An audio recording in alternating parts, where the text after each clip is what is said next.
60-volt Flex Force power system from Toro. You've got the most powerful battery in its class.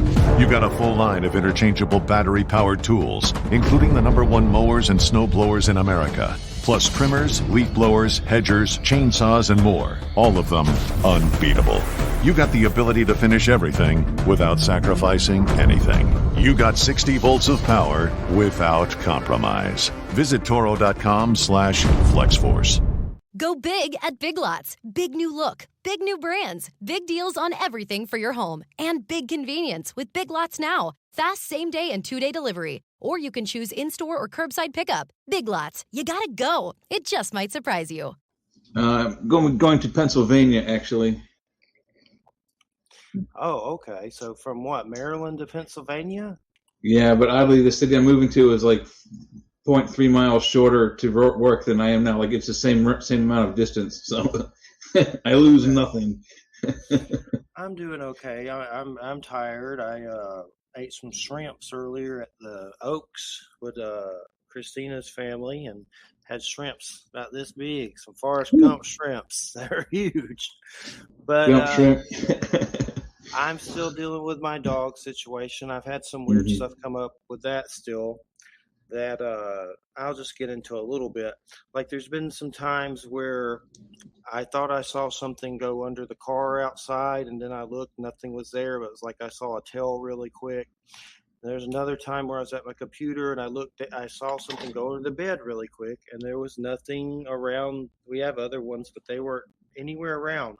And I actually looked under the bed and nothing was there. So it's like now I'm seeing ghost Jack hologram dogs or something. But it's strange. But I've been told by different people, that they will visit you and give you synchronicities and strange things when they pass away. And, I'm just trying I believe to that too. and be positive about it, even though it's still depressing on some levels. And then I'm like, well, do I need to get him a new body? And I don't really want to go through a puppy thing right now, so I'm not. But maybe in the future, it's like, do I need to do Frankenstein here and, get a puppy he can possess or what? So all kinds of thoughts. But losing a dog when he's been with you for 16 years and I was a hermit with him for many years at Silver Lake. So it's just rough. But it's definitely gathering stories from other people who have strange dog stories and some guests and stuff like that who may be coming on to discuss some stuff in the future. But let's get to our guests. First off, you listen to United Public Radio. Tonight's guest, Marilyn Evans. How you doing, Marilyn? Great to have you here. Well, thank you very much. It's wonderful to be here. Great to have you here for sure. And, that's pretty much what I've been going through with the dog situation. And, it affects you on so many different levels. Like, I guess I knew it was going to happen at some point, but I guess I didn't think it'd be so strong. Like, it's like, God, it's rough. Sometimes people don't understand how hard it is losing a pet because they think, well, it's not like it's a brother, sister, mom, or dad, but you're so close to them. They're so much a part of your life. It's tough. Mm-hmm. Definitely. So I know in your bio it says you're a priestess of Wicca and one of the original founders of the Heartland Pagan Festival. What is the Heartland Pagan Festival? Is it still going or is it not anymore? What's going on? In 2 years, well, this year before last, in 2000, the year 2000, we were going to have our 35th anniversary. It's been going on for 35 years. It started out. Are you ready for a long story? Can you tolerate a long story? Sure. We were there was a pagan magazine here in the Kansas City area that was called The Rune, and these two ladies were editors of it, running it.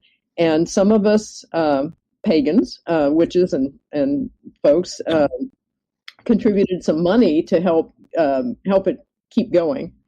And they had a picnic to sort of celebrate all the people who had been donors. And while we were at this picnic, we were all bemoaning the fact that we couldn't go to Pagan Spirit Gathering, which is a big pagan festival that was up in, I believe in those days it was in Wisconsin. And we were all, saying, we don't have the time, we don't have the money. So we uttered this incantation, which was, let's have our own festival. So we thought it would be like a 20-person pagan pasture party where we'd have a big bonfire and sit around and tell stories and, do whatever. And so somebody from our area said, we can, let's get some of the Lawrence folks involved. And one of the Lawrence people said, well, I can get Starhawk to come. And we thought, oh, okay, big, major, nationally known author. And so suddenly it went from being, 20 people in a pagan pasture party to over 100 or so, somewhere in the vicinity of 100. And we had no idea what we were doing. And suddenly we had this thing where we were going to have a feast, and we had musicians coming, and some fairly famous people like Amber Kay and Peter Soderbergh, better known as Peter the Blue Fairy, and Paul Burrell, and who wrote a herbal book, a magical herbal book, and just showed up. They weren't invited guests or anything. They paid their money and came. And if you know anyone who's ever done a convention or a festival or anything like that, everybody loses money the first year. Well, we didn't, because we were so cheap. And our treasurer, every time we asked her for money, she said no.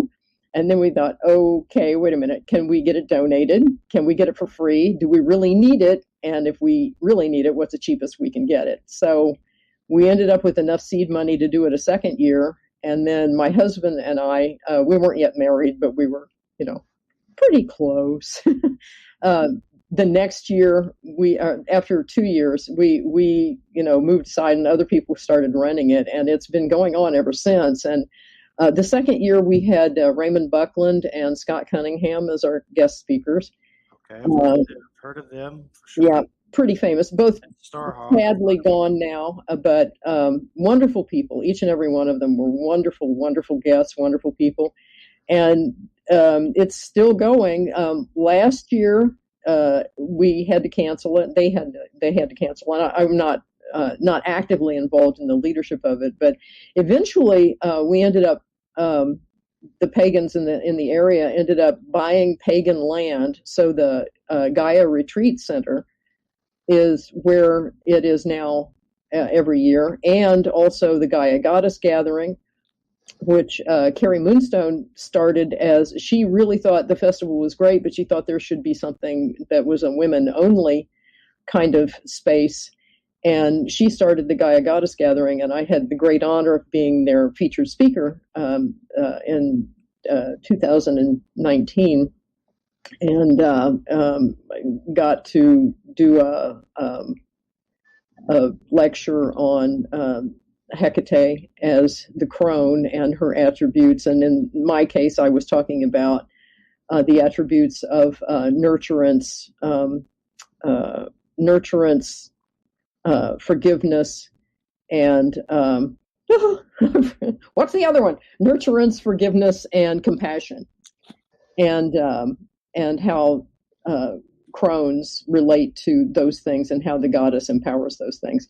So it was a lot of fun. I hadn't been to a Gaia Goddess Gathering in several years, but this year, last year and this year, Heartland will be. Last year it was canceled. This year it will be virtual.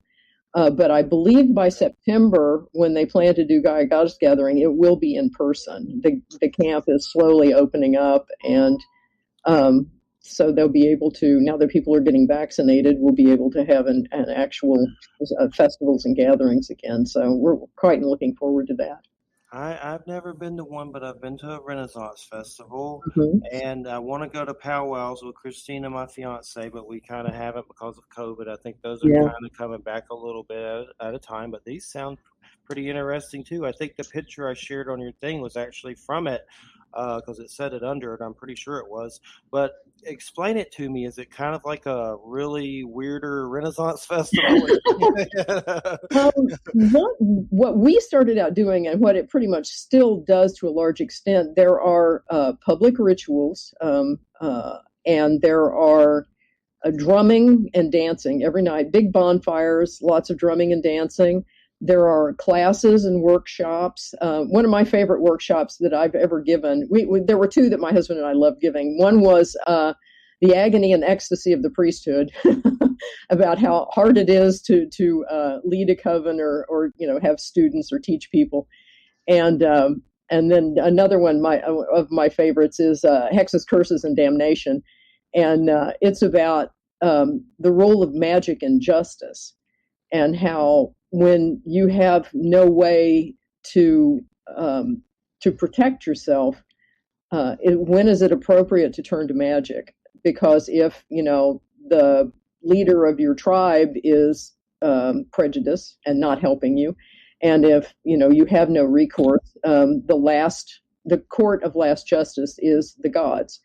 And so there are times when you don't lie down on the ground with a T-shirt on that says welcome and make a doormat of yourself. You actually fight back. And if the only way you can fight back is magically, then you have to do that. But you also have to understand the consequences of, if you ask for justice and you are in the wrong, the gods will take you seriously and they will give you justice, and you may not like the result.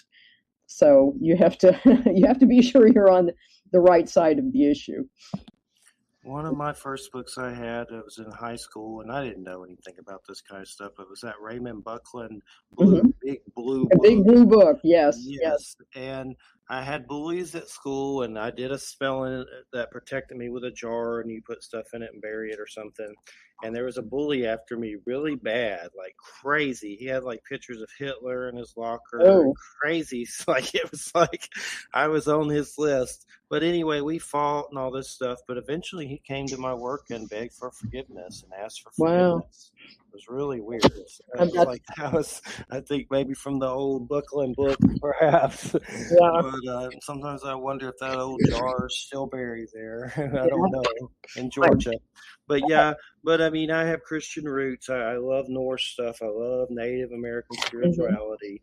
I think, knowledge is power. I like to learn. And I don't know a lot about, definitely probably know more about all these subjects than I do as far as Wicca and things like that. But I find it interesting, and I've had other people on for sure. It's just fun to discuss other belief systems and learn. Because it's definitely, and me, myself, the reason I do the show is, I had testicular cancer when I was 17 and went through chemo, and my dad died a year or so later after I was healed from that.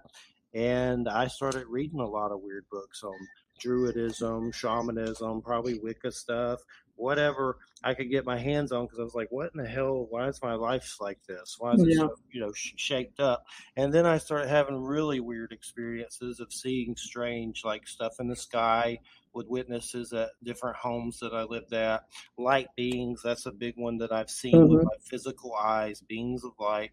So that's what led to doing this show, and I just try to use it to learn, what the heaven happened to me. I used to say, what the hell happened to me, but let's stick with heaven. Keep it positive.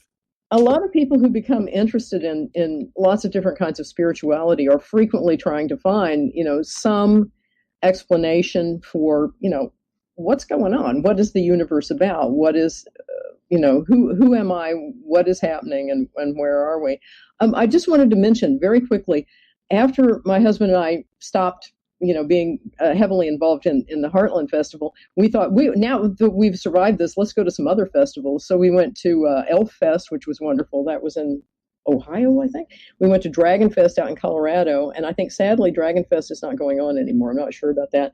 But one of the places that I went was to Starwood, and it's Starwood is kind of a consciousness festival. It's not strictly speaking pagan, and it's amazing. And I had the great joy of getting to meet Timothy Leary at that, and awesome person. And again, sadly, he has passed, but he was amazing, and just a fine human being, and on top of everything else. But that still goes on. Those festivals or conventions or whatever, they still happen. As far as I know Heartland will go on next year. I'm pretty sure of it. I don't know about Starwood. I haven't really checked into it in a while. What is Elf Fest? Elf Fest was a wonderful kind of pagan festival. It was delightful. It was very very low key, very kind of sweet and comfortable, and bonfires are a big thing, and drumming is a big thing, and divination and magic are big things. But at Starwood, they have a bonfire the size of a house because they have a lumber yard not far from there, and they take a lot of their scrap lumber and they build this huge bonfire. But if you go for no other reason than drumming and dancing and bonfire, then it's absolutely worth it. Definitely sounds like fun, but I definitely would check it out for sure. Me and Christina want to get an RV at some point and go to a lot of this stuff. So I'll go to UFO stuff. I'll go to this guy stuff. I'll do it all. I'll do it for sure. RV. UFO ones creep me out. I'll go to them though because I just worry about who else is there. Government men in black or something weird watching you there. And I've heard stories, but I still want to go to a few. I just want to be careful with the UFO ones for sure because there's some ones that you may not want to go to. But that's the subject I've been into for many years as well as the UFO subject, and that gets very I've had people that are still in the military talking about the subject on here that have written books about it. Robert Salas, who wrote a book about UFOs and shutting down missile silos and stuff. So that subject definitely gets wild and trippy for sure. But as far as some of the beings in Wicca, I mean, explain, I guess, is there like a pantheon of, like, I know there's like a horn god. That's kind of Celtic too, though. It kind of depends. There are a lot of different kinds of paganism, and Wicca is kind of open-ended. It tends often to be Celtic, but my personal goddess is Pomona, who is the Roman goddess of the orchards. She's sort of the spirit of the giving tree, if you've ever read the Shel Silverstein book. And I tended to be more drawn to the Roman. Excuse me, I'm going to sneeze. That's okay. Bless you. Pollen is unbelievable here, and my cat is trying to walk on my keyboard, so that's exciting. It's been like in the 50s in Florida at night in May, which is kind of that's colder than usual. So I like it. Yeah, we've had nearly winter weather here too. It's very unusually cold. Pretty crazy weather, but we're finally going to get some heat. But I totally lost my train of thought. My train of thought was the goddesses. Yes, gods and goddesses. Most Wiccans believe in a god and a goddess, and just a balanced world. Some believe in many deities. Some believe that there is, I am not calling on all the energy in the universe. I am only calling on the energy that is associated with love. So I'm calling on Aphrodite, or I'm calling on a protector of young women. So I'm calling on Bridget, or Bridget, the Irish goddess of blacksmithing, and she had some charming attributes. Bridget does. She became a. They loved her so much in Ireland that she became a saint, and they didn't give up their goddess. They turned her into a saint. But she had the charming attribute of her bathwater became beer, and wherever she walked, flowers would come up in her footsteps. So that was kind of cool. But there are different deities, usually a balance of male and female, and different people will have different deities that they're drawn to. I once gave a lecture series, and one of the talks I gave was the European goddess, not as she is necessarily depicted, but as she was actually worshipped. And I did a comparison of the Blessed Virgin Mary, Hecate, and Bridget, three, one Greek, one Irish, one Christian. And their attributes were so similar that you had to essentially think of them as a goddess, a European goddess, because they were so much the same in so many ways. Each of those gods or goddesses have different attributes contained within them. There's the maiden, mother, and crone. There's the young man, the father, and the sage, or the hunter or warrior as the young man. And the Romans kind of had that distinction as well. They had Quirinus, who was sort of the young man who was the farmer, but when he went to war, he became associated with Mars. And Mars was an interesting deity. He is, I keep saying was, but because I'm thinking historically, but a lot of people still worship these deities. Who was it? I can't think of his name, a pretty famous pagan writer who said, I think some of these gods should be retired. And I go, no, not Mars, because he is the patron of warriors, but also of anyone who puts their life on the line for the people. And that would be police officers, firefighters, paramedics, anyone who runs toward danger to help people.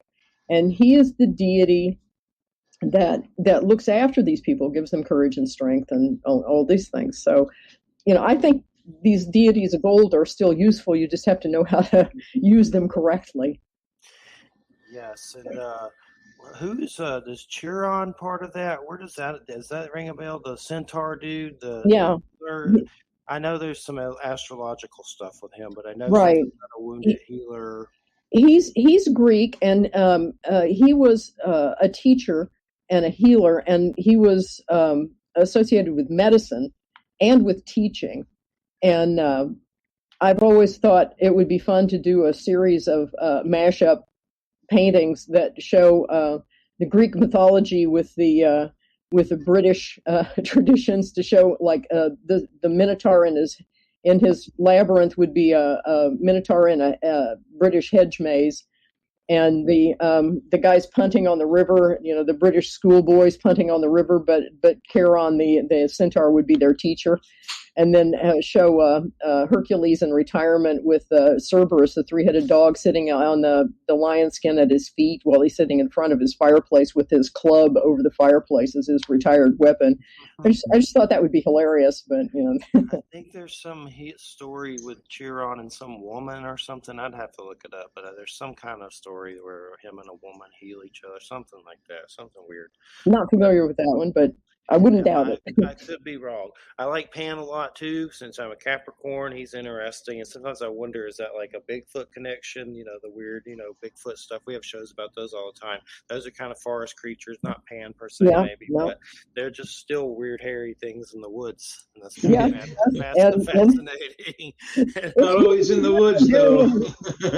And as a Capricorn, the Pan thing, that story is just really bizarre. I found I don't know where I saw this, but I've told it before. It's kind of weird and a little vulgar, but supposedly the Capricorn story is the gods caught Pan self-pleasuring and somehow punished him and threw him in the Nile River and gave him a serpentine tail for the dark unconscious. And I don't know, I've read that somewhere. It's been a long time. I don't remember where, but Pan does have a fish tail in the Capricorn thing, so I don't really know. I'd have to really dig on the internet to find out more, but the Capricorns are weird. I can attest for it. There are some. I go to a lot of museums, and I'm very much in love with classical pre-Christian sculptures and stories and writings and things like that. Yes. And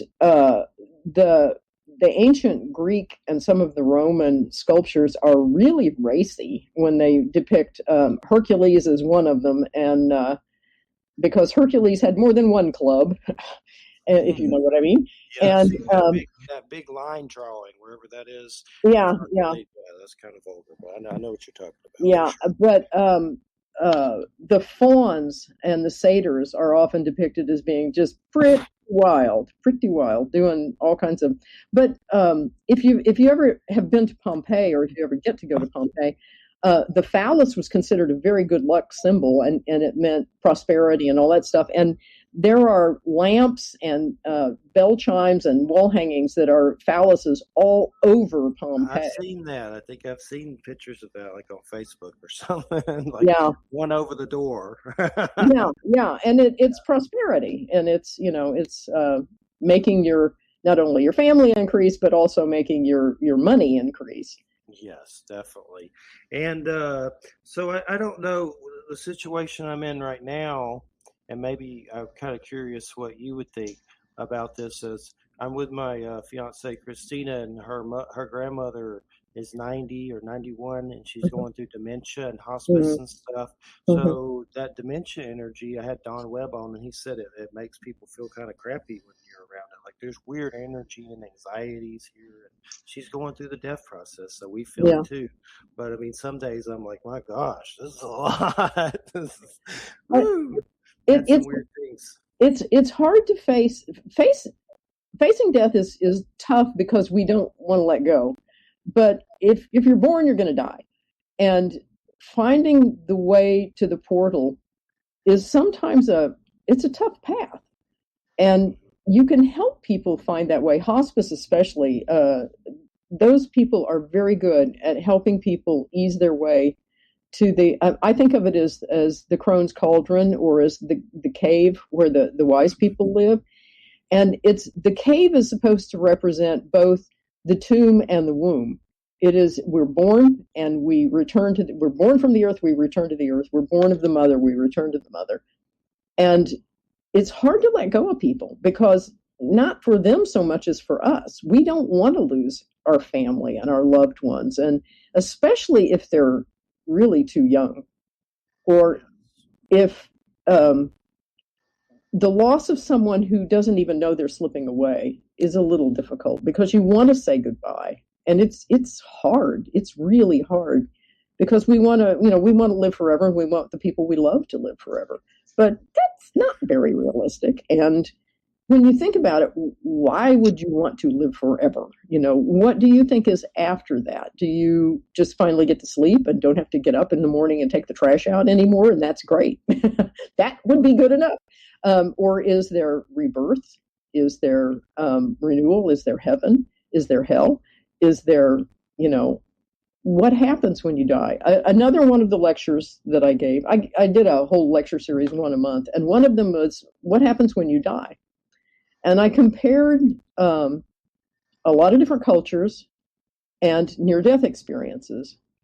And one of the things that is pretty consistent is the seeing the light, seeing people that you love who are greeting you and who are guiding you. And when you get where you're going, it's what you know, only better. Like if you're an Eskimo, you go and the snow is fantastic, and your sled slides so smoothly, and it's wonderful. And if you're in other cultures, where you go is fabulous, but it's something something you're familiar with, and the people you love are there. And that's a pretty nice thing to wish for someone.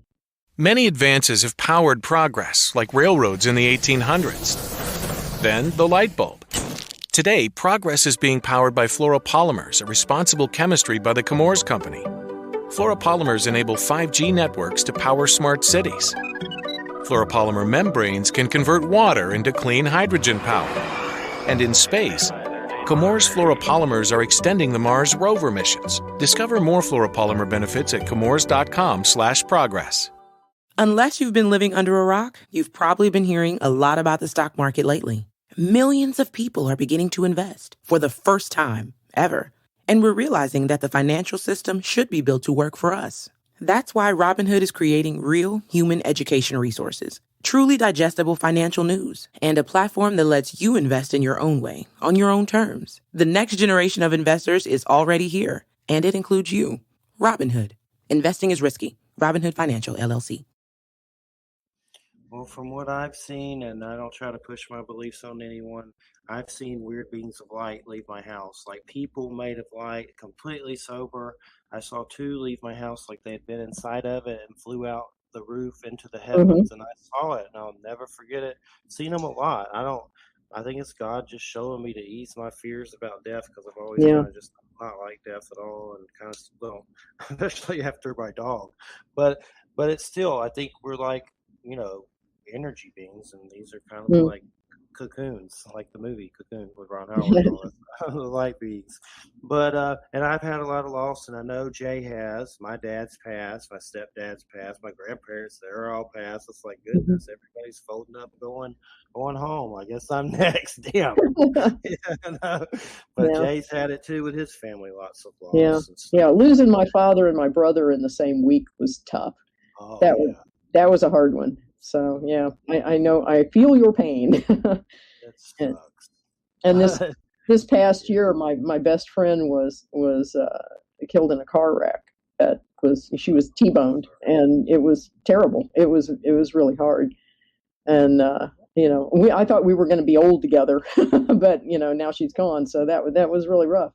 So losing people, and I can't imagine the suffering of the people that have lost their family members during the COVID epidemic. That's so much grief and loss. I think it's going to take our world a while to heal from that, because that much loss, it kind of has an effect on the psyche of and there's a thing called, the Romans called the genius loci. It's the spirit of place.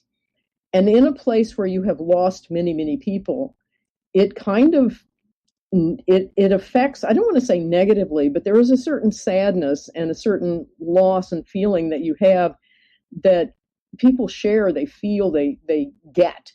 And I think we need to do a lot of supporting one another and looking out for each other and healing one another spiritually, because this has been a really rough past year in terms of loss.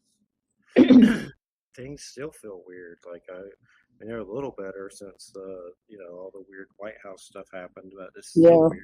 Everything feels kind of crappy. It's like it's better a little bit, but still, there's just some kind of weird. I've wondered if there's a portal in this house. There's a bar. I swear I could stand at it, and every time I get goosebumps. Also, a glass blew up on it that had fruit cocktail in it. Nobody was near it, and it was just it blew up. And maybe there's a scientific reason. It wasn't hot then cold, or cold and hot or whatever. It was just like a thick crystal glass. It blew up, and no one was near it. I still try to think about science and not go straight to the woo, as some say, to it, but it seemed kind of wooful. Yeah, I was a research immunologist for 20 years, and then for another 20 years, I worked in the pharmaceutical and biologics industries, mainly in quality assurance, but also in manufacturing and vaccines and medicines. And thank you. My friend just brought me a glass of water. And I've been a scientist all my life.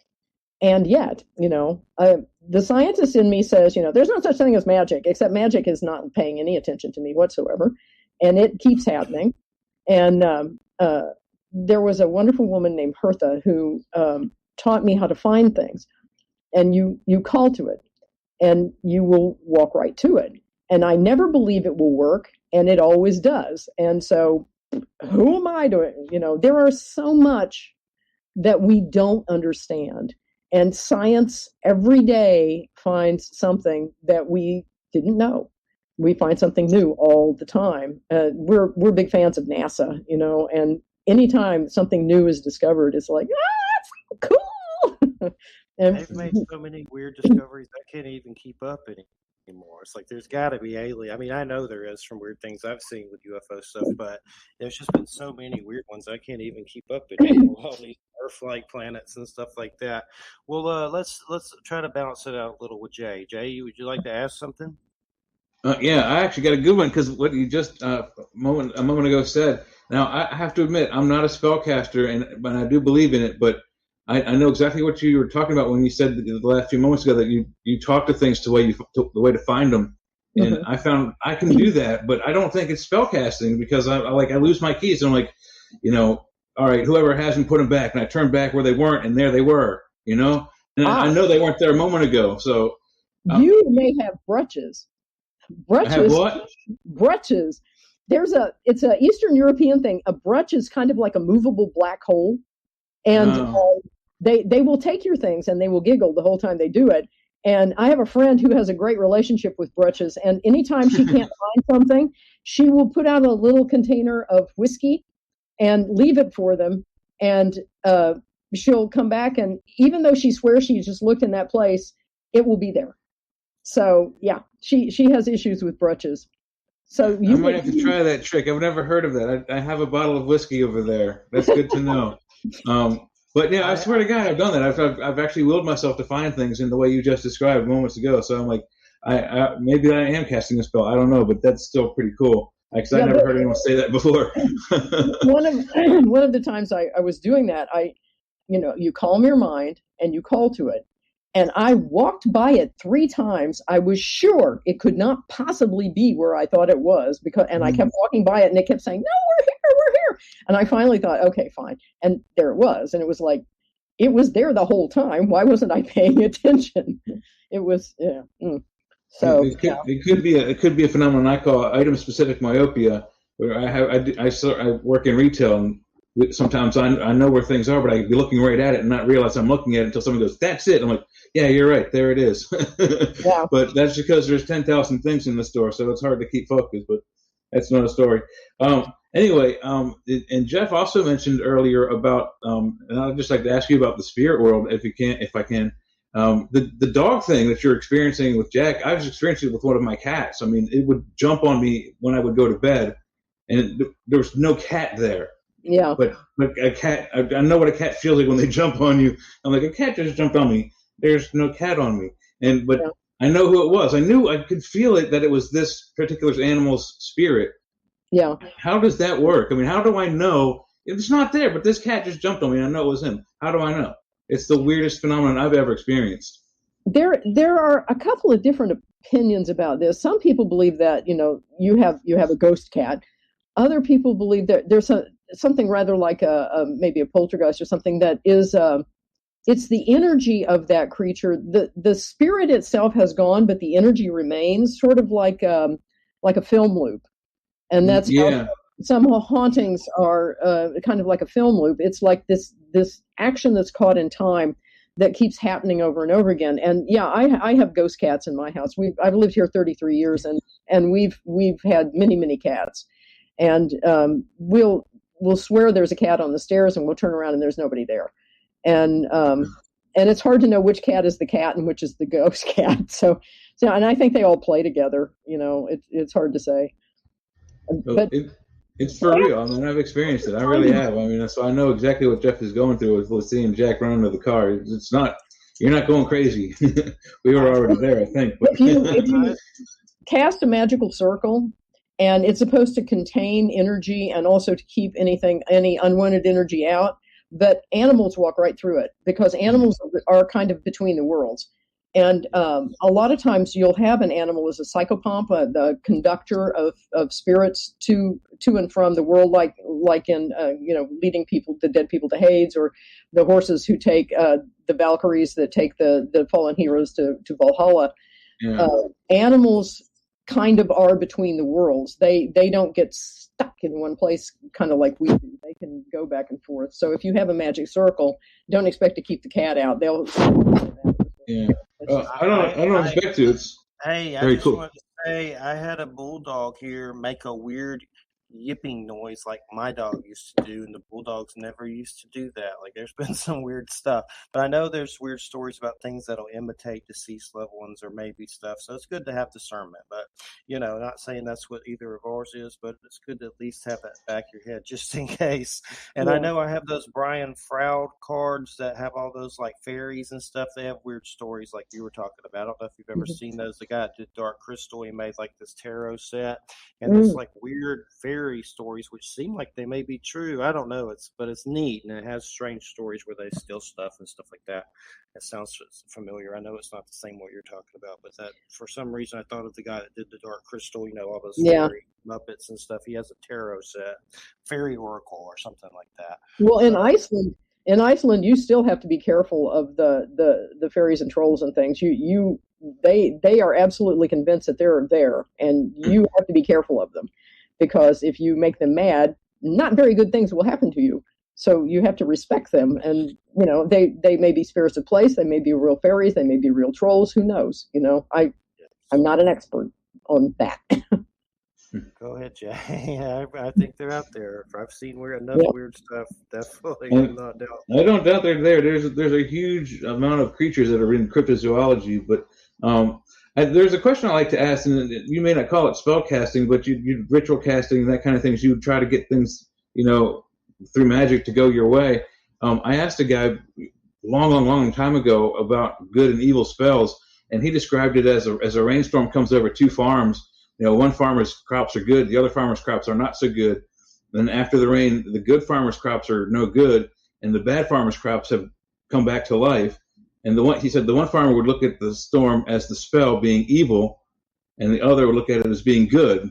Is that kind of how that works? Because I've always, just from a layperson, I've always seen it as black and white, good and evil.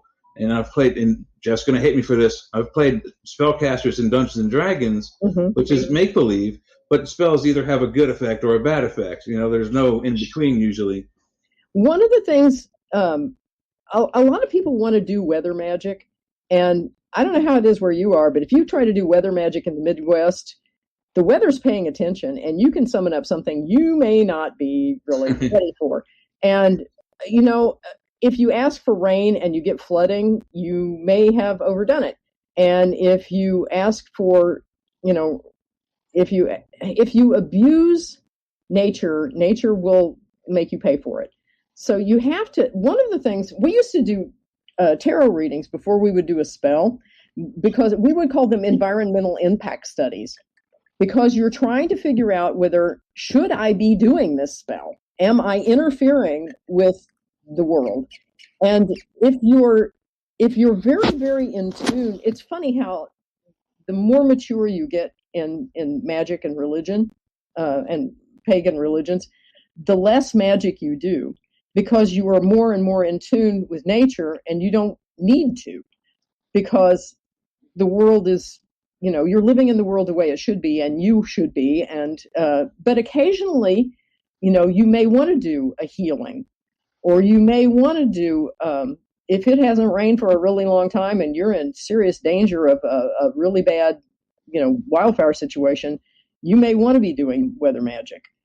But you want to try to do as little interference as possible, because when the Farrers, Janet and Stuart Farrer, came to one of the Heartland festivals, they did some weather magic just as a demonstration, and they weren't used to Midwestern weather.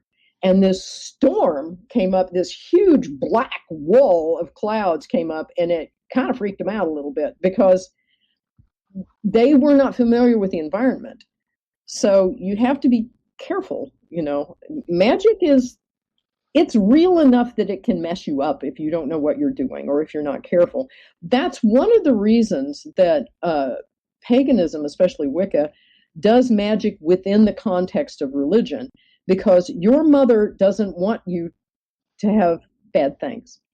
And if you ask the mother goddess, or your mother, or your goddess, or your god to help you, they will protect you from yourself. They will try to help you do magic in a context that will keep you from hurting yourself and keep you from hurting others.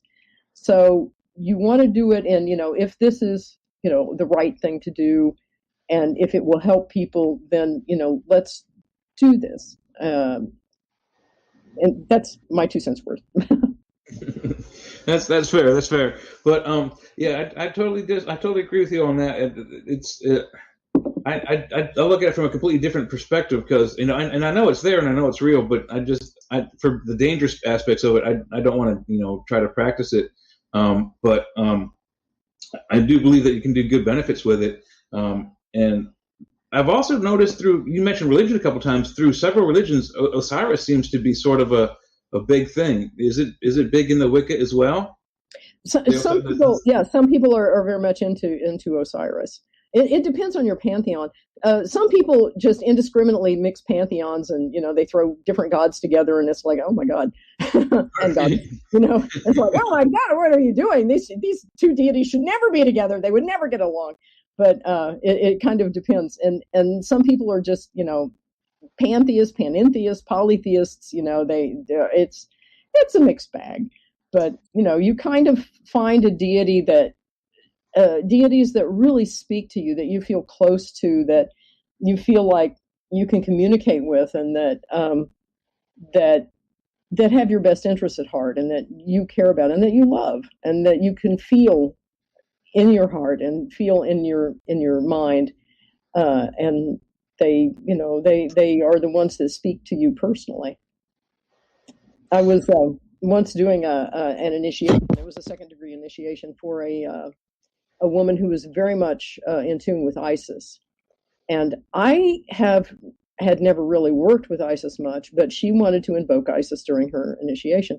So I went to the library, and I found a book of ancient invocations that included some invocations to Isis and some prayers to Isis, and I chose some that would speak to her in the ways that people have spoken to her in the past, so that I would not offend her and that I could deal with her as others have dealt with her. And it worked quite well. She was, happy with that.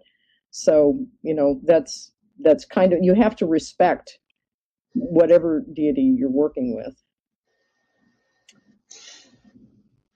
Oh, I totally agree about that. A lot of people use their gods for not, let's just say, not saintly purposes, and they're all over the place. My enemy. Totally agree with that, and I hate to sound again like a layperson, but you mentioned Isis. That was one of my favorite shows as a kid. It was a spinoff from the Shazam TV show, and I was just boxing up my DVDs, and that was one of the last ones I remember putting in the box was the Isis and Shazam TV shows from the 70s, which were things I watched as a kid. So thank you for that. That just brings back good memories. not the terrorist organization, just for the No.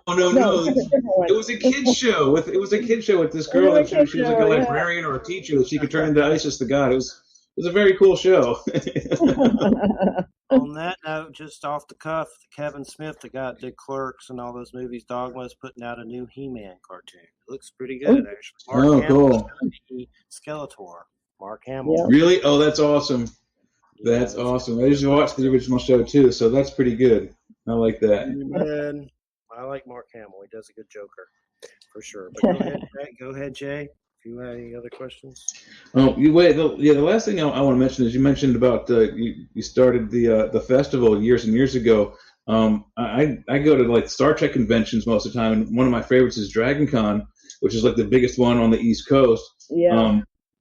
But and I didn't buy tickets for this most recent thing. Was a few years ago. I went to this thing called Fairy Con here in Baltimore, which is like 60 minutes from where I'm at.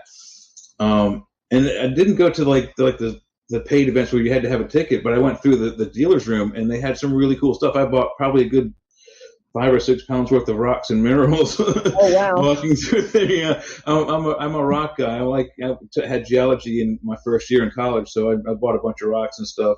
Have you ever been to the Tucson Rock Show? The Tucson big thing? No, I didn't know that was a thing. My parents used to live out there until they moved back to Maryland, but that's a good thing to know. My best friend lives in Tucson, and it's like a mega monster thing that we're. But yeah, I love science fiction conventions, and there's a small local one called Conquest, and they did. I was on a panel that was great fun. It was about Edgar Allan Poe, and I got to wear my appropriate, black thing with the Queen Victoria hairdo and the whole thing. It was great fun, and that was a lot of fun. But yeah. I'm science fiction conventions. I'm currently writing a book that I call The Iliad in Space. And nice. That's pretty fun. And so can I plug my book real quick? Yeah, go ahead. Marilyn J. Evans, author of Beloved Lives. It's my version of how The Mummy should have been done, the Universal Studios version of The Mummy. And it was a lot of fun to write. It took me 30 years to write it, but that was okay. Where can we find it? Amazon? It's Amazon.com is where it is. But you have to look for Marilyn J. Evans' Beloved Lives. Otherwise, they send you weird places. And then I have a near future post-apocalyptic coming of age story in a compilation called Undeniable. Writers address climate change, and my novella is in that. It's called Wasting Water. And then I had a mystery called The Gingerbread House. It's about a public witch who solves a mystery and finds love. And that is, it was on Tapas.io. I released it as a serial, but I've taken it down now, and I'm going to probably try to release it as an ebook on Amazon.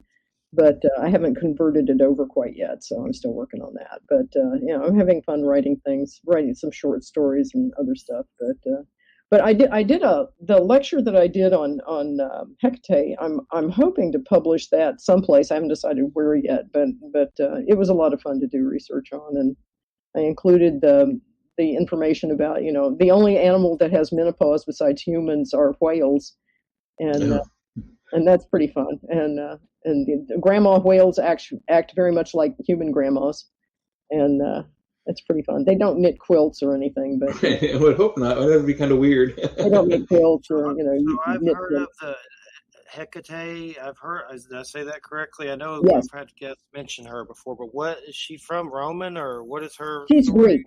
She's Greek. Okay. Okay. She's the goddess of the crossroads. People used to bury dead people at the crossroads who were criminals or bad guys because they figured, Hecate would take them away. And she has two torches, and she's often depicted as being veiled. And she is the sort of, if no one else loves you, if no one else forgives you, if no one else will have you, Hecate will still take you.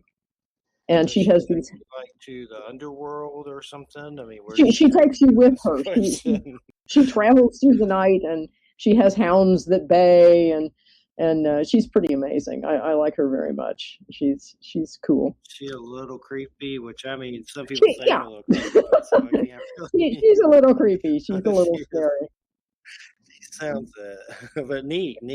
There was someone that said something about you say her name and stomp or something I heard on a show. I don't remember when, but I've definitely heard of her, but I never remember. That's possible. She's one of the triple goddesses. She Selene and Luna. What's the other one? Artemis. She's the dark of the moon, and Selene is the new moon, and Artemis is the full moon.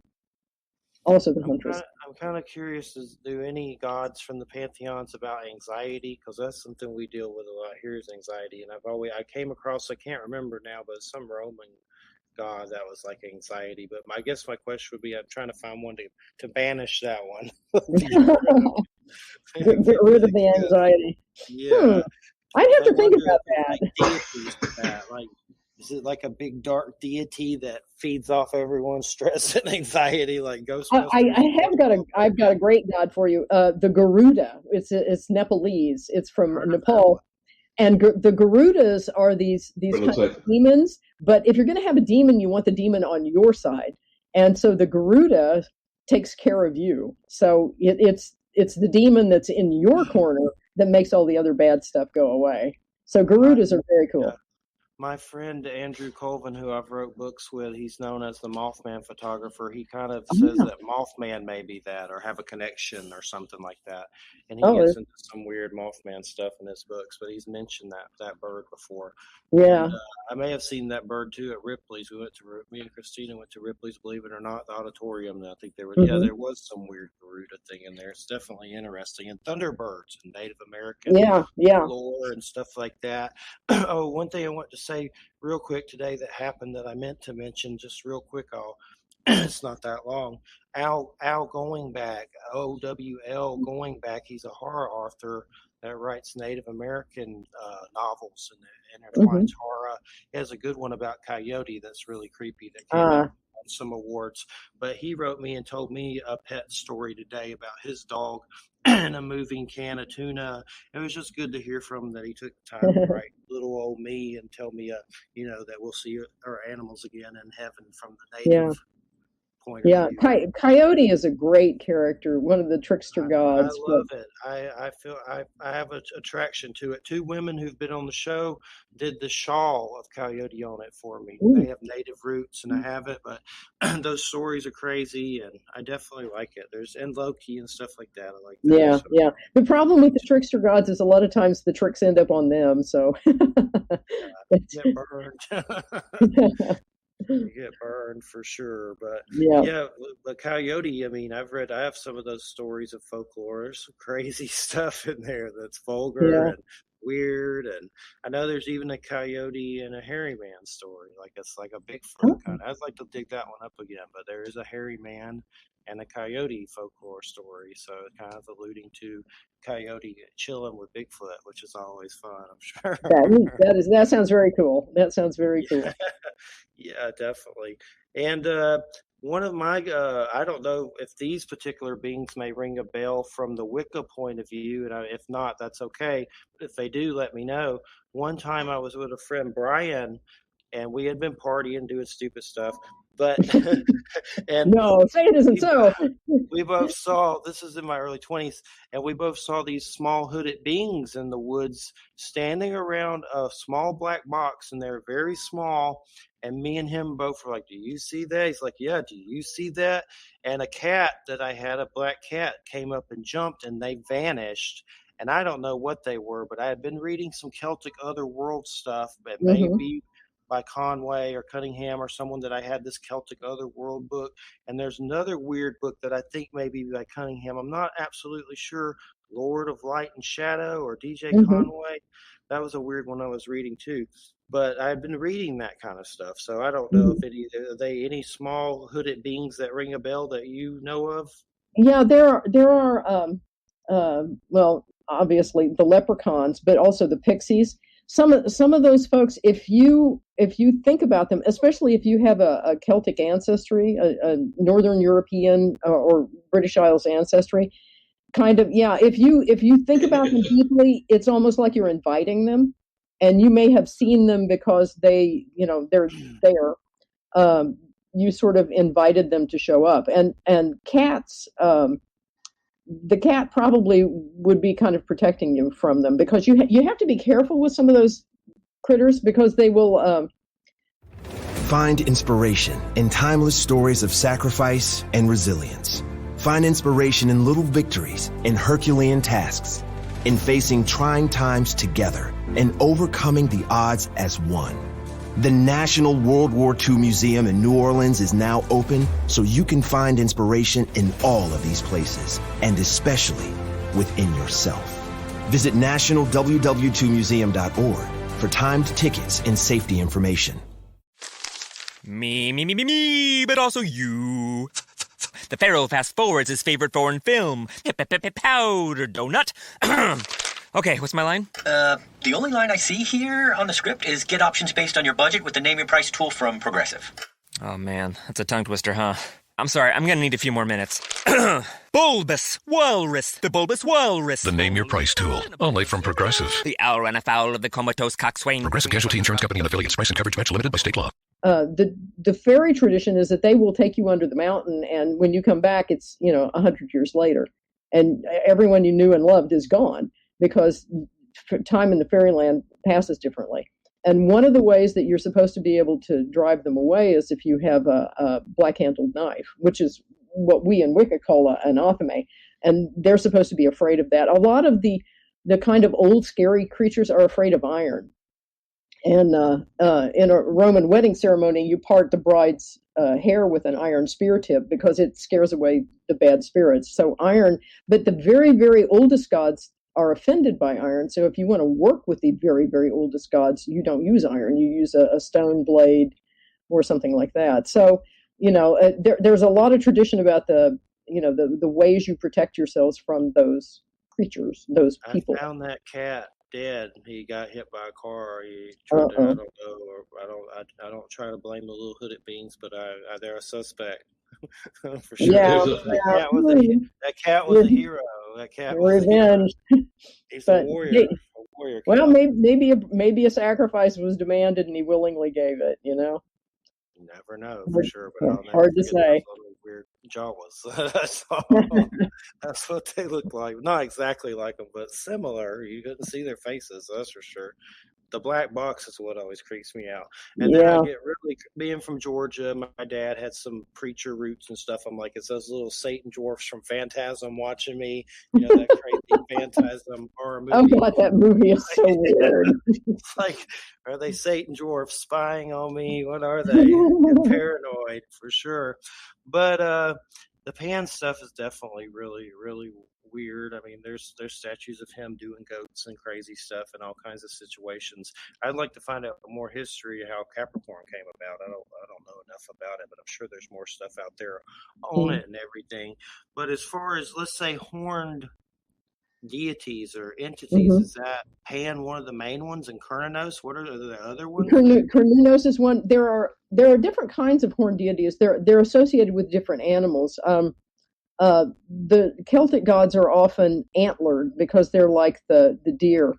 The goat horned deities or sheep horned deities are more like with the herder cultures rather than the hunter cultures.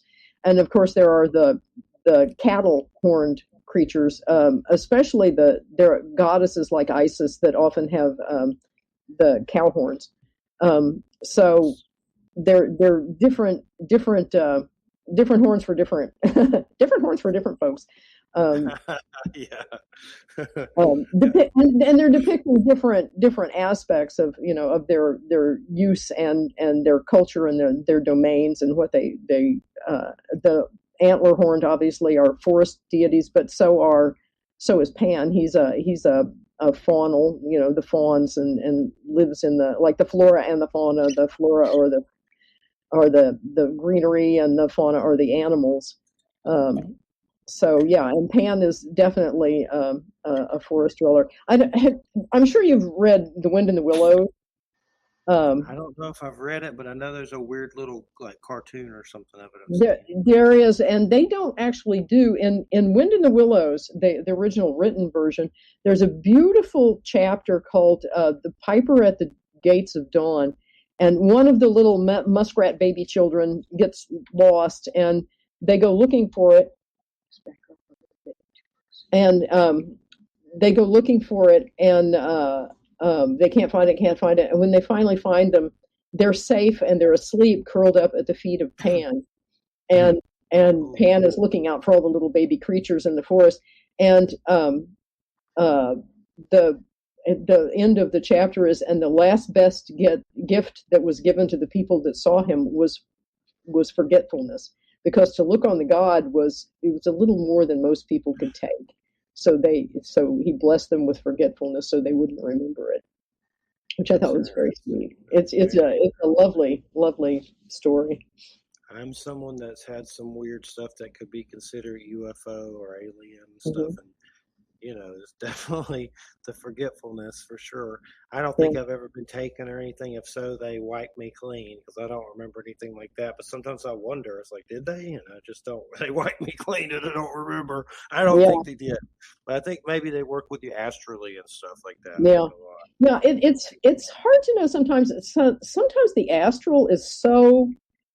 It's so much a part of us. It's so real that it's hard to separate it from real world, because what is astral is real as well, and it's hard to say. It's very hard to say. I would find it very weird to think that in this entire universe that we are the only sentient beings and capable of travel outside of our planet.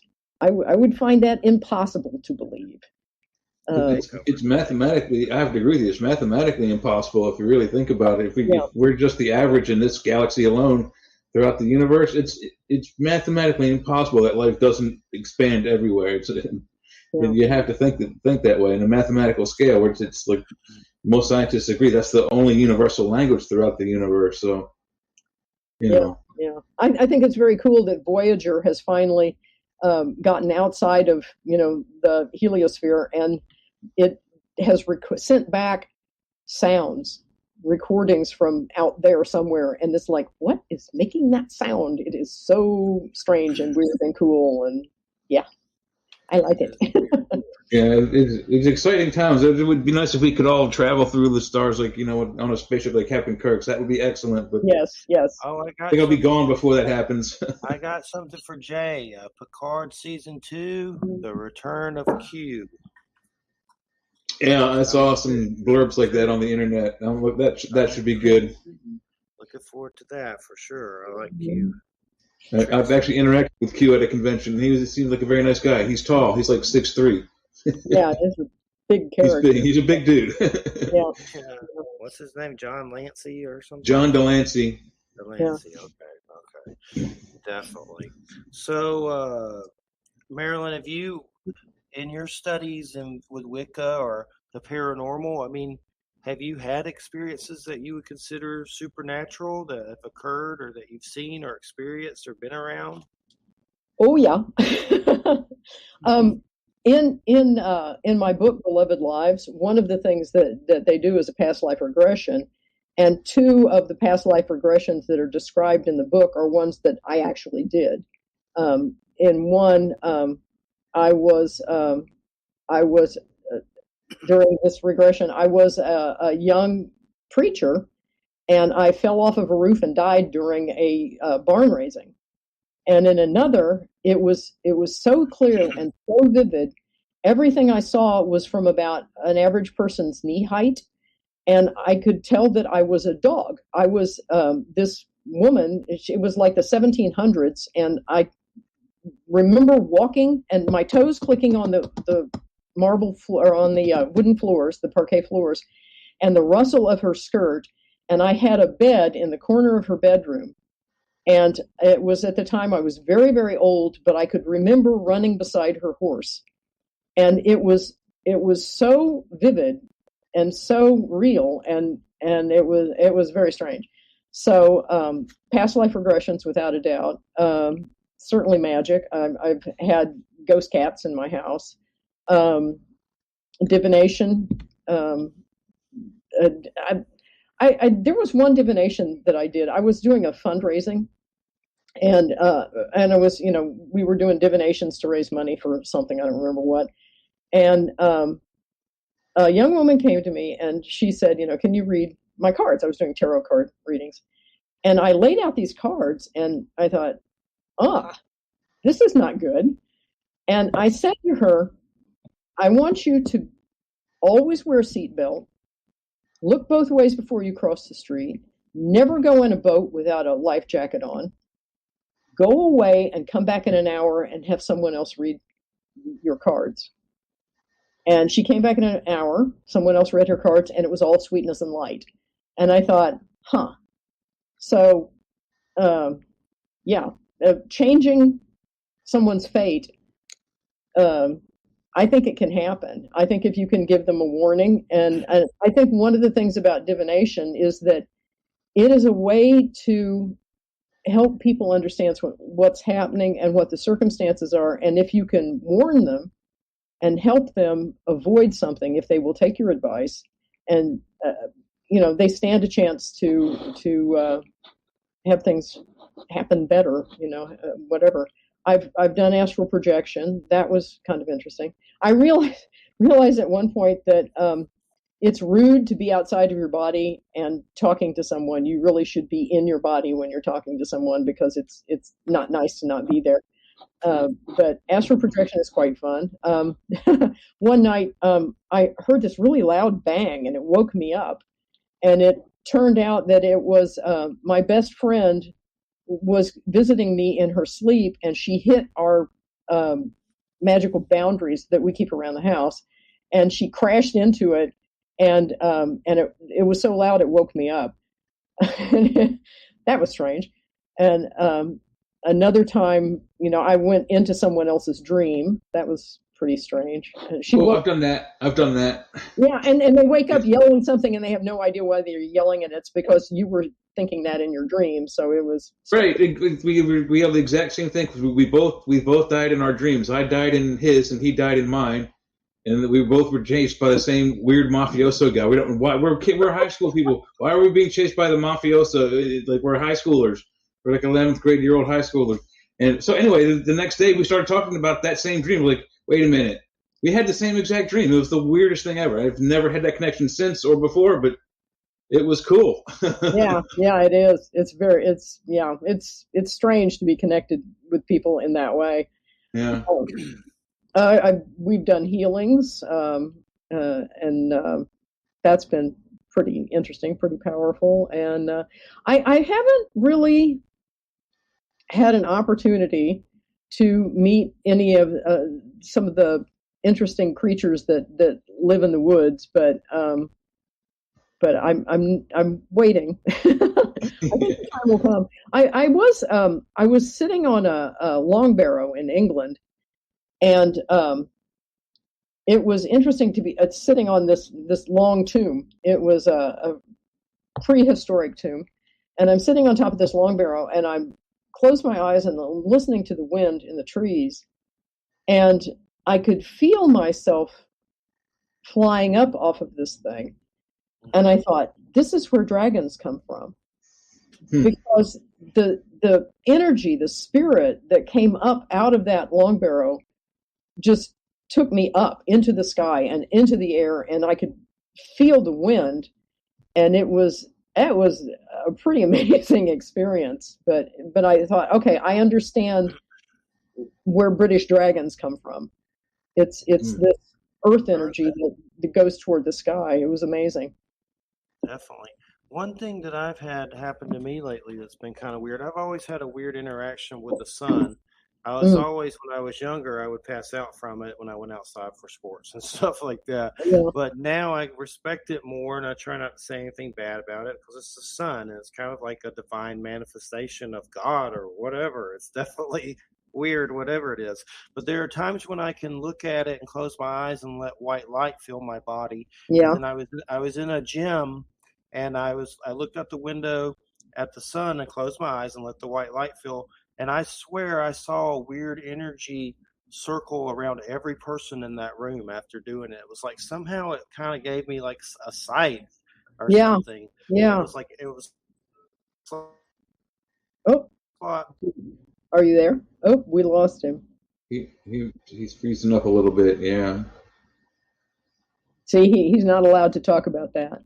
I guess not. Yeah. So sometimes we have our glitches, you know. So yeah. Well, while it's us, let me go on with something that I wanted to ask you about. I wrote down your book title, so I'm going to look at that when we get off the radio. Lots of people swear by talismans, and I'm one of them. See, these little black things are tourmaline, and they help my joints. So, what other kind of talismans can they get that are? I had an internet drop. For oh, hey, he's back. We still love you. We determined that your sun energy doesn't want you talking about it. I know. I think so. Well, that's just to finish it, and then we'll get back to Jay's. Yes. I had another one happen yesterday or the day before. There's a sunroof in this house. It's a pretty big house, and there's like a thing in the, whatever it's called, Skywatch or whatever. And the sun will come through it sometimes, and I did the same thing. I let that light fill my body, and then I turned around and looked around the house, and I saw things moving everywhere. Your spears. I went down the hall to the grandmother's room, and I swear it looked like I saw like a gray alien, but not physical. But it was like a big head with strange eyes, and it was kind of like a weird sunspot, but shaped like a face. It was almost like it was peering at the door. And I've never seen a gray before, except with, in my mind's eye imagination or something like that. I've never seen one, and I'm not 100% sure, but it seemed like it was shaped like that. And then I said a prayer, and the grandmother had been in like a kind of having some dark days where she just didn't know, where she does that a lot. And I said a prayer, and then later she came back to normal. And then part of me, I don't know what I saw. Hopefully it wasn't something parasitic in there. Or I've also heard those kind of beings can be helpful, like from Whitley Strieber and all that stuff, holding babies and, they're whatever. I've heard different things about those kind of beings, but I swear that's what it looked like. And it freaked me out. And I just kind of, I still keep thinking about it. But now I have this weird, like, chills all over my body. Like, it's kind of like a sunspot that was shaped like a alien gray. It was weird. But it was strange. The sun energy is very much associated with healing. So, if you want to draw on that energy for healing, that's a absolutely good thing. It's an appropriate thing. And some connections I've noticed with it for sure. Plus, I think we're these beings of light, so obviously that's like a big daddy being of light or whatever it is. But go ahead, Jay. You were asking about talismans or something. Yeah, I was actually, because I'm sort of a hands-on guy, and I like talismans. Like I said, these black bracelets I wear are allegedly it's tourmaline, and it emanates negative ions that helps my joints. And I was wondering if you could tell people if they're interested in those kinds of things, because that's what I'd like, is things that ward off or make things better. Like, where can I find a talisman that makes my walking knees better or makes my back better during, heavy workouts at work. That's the kind of stuff that I like, because you can't get that from common regular medicine. If you ask them for that, they're going to hand you a handful of pills that either are going to work or are going to get you really high. Yeah. It's The magic pill is no. The first of all, food is medicine. Eating very healthy food is an important thing. But yeah, I'm not really very well versed in the magical properties of stones and metals, but there are a lot of great books out there and people who are very knowledgeable in that. Here in Kansas City at Aquarius is a wonderful store that sells all kinds of stones, and they know the attribute. The people there are very knowledgeable in that. And if you go to your local, New Age magic witch store, whatever, they know what they're doing. And my husband and I, when we used to travel, we would, wherever we went, we would, let's go check out the pagan stores. We'd see what kind of stuff was there. And there are folks who really know that stuff really well. And I'm big into amber because it's a kind of a magical stone, but and hematite will ground you. But the other, amber and jet are supposed to be the two witch stones. Every time I touch jet, I get so freaked out I can't bear it, and you have to plop a piece of rutilated quartz in my hand to calm it down again, because it just makes me totally wacko, and I don't know why. I have no idea. Maybe when I'm older I'll be able to deal with it better, but it's kind of a crone stone, and I'm old, so I should be able to handle it, but I apparently not. It's not for you, so. Too bad. It's cool you mentioned amber. I've never had amber before. I just bought some unique amber the other night. There's a store in the Frederick Mall near me that it does minerals and stones and polished things, and it was so light. I thought it was plastic. I thought it was fake. But then I started looking at it, and then the sign said that it was some kind of amber. I forget the name of it completely, reticulated or something. I don't know. But I walked up to the girl. I was like, "Will this float in water?" And she's like, "I don't know." And I'm like, "Well, they're $1. I'll take them." Whether they do or not, I don't care. It was one of the cool, and it really did. It felt like natural plastic, but it was former tree sap. Yeah, it's tree resin, which is why it so often has wonderful inclusions like insects and all kinds of strange things. Occasionally there'd be a frog in one, and this stuff is dark, but it looks like one of the moons of Saturn. It's got like red and white or brown and white rings all the way around the circumference of it. Why did you want it to float? You ever seen a rock float? Imagine how much money you could make if you had this. I found a rock that floats. Oh. I thought that's why I asked the girl, will it float? That's the Jurassic Park stuff. I've seen it. For sure. Yeah.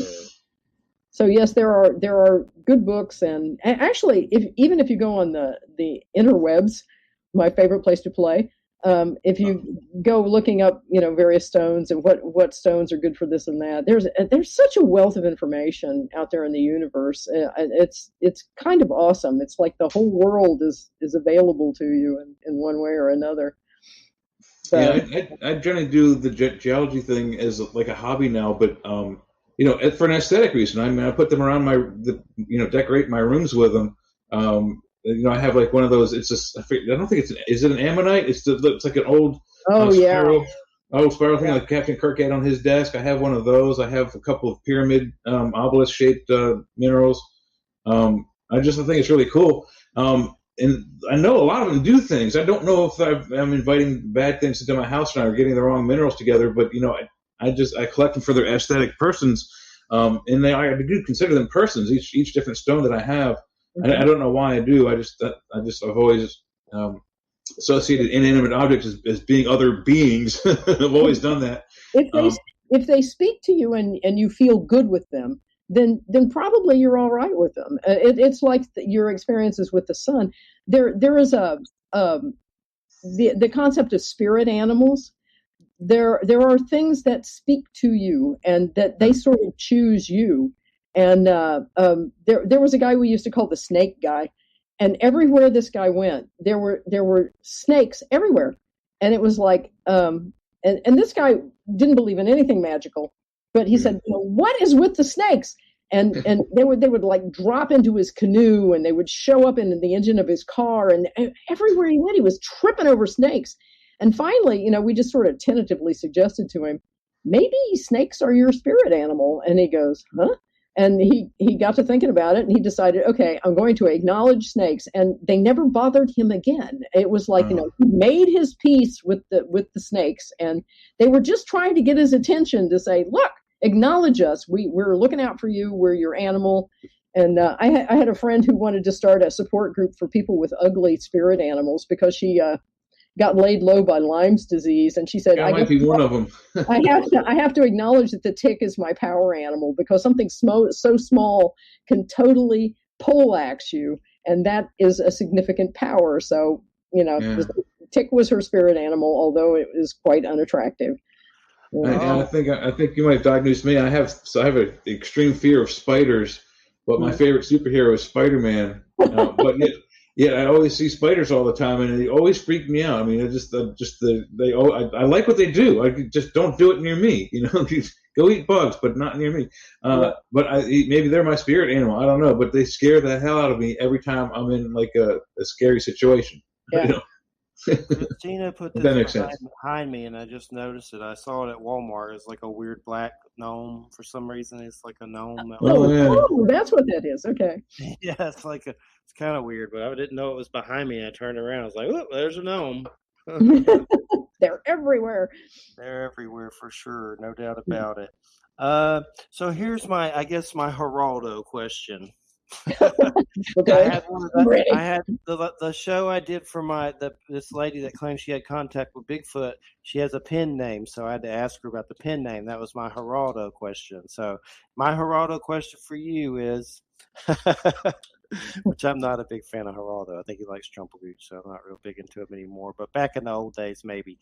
But when it comes to like Christ, I know Celtic kind of has a reverence for that. What is your general consensus on Christ? I'm sure not everyone's like the show Vikings, like spit and all that, right? I mean, is there a reverence for it?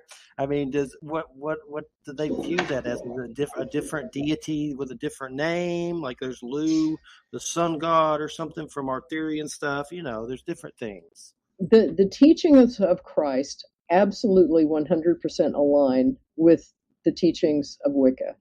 That you should love people, that you should have reverence for things that are bigger than you, like God and gods, that you should be forgiving, that you should be compassionate. There is absolutely nothing that if you read, the Beatitudes are my favorite part.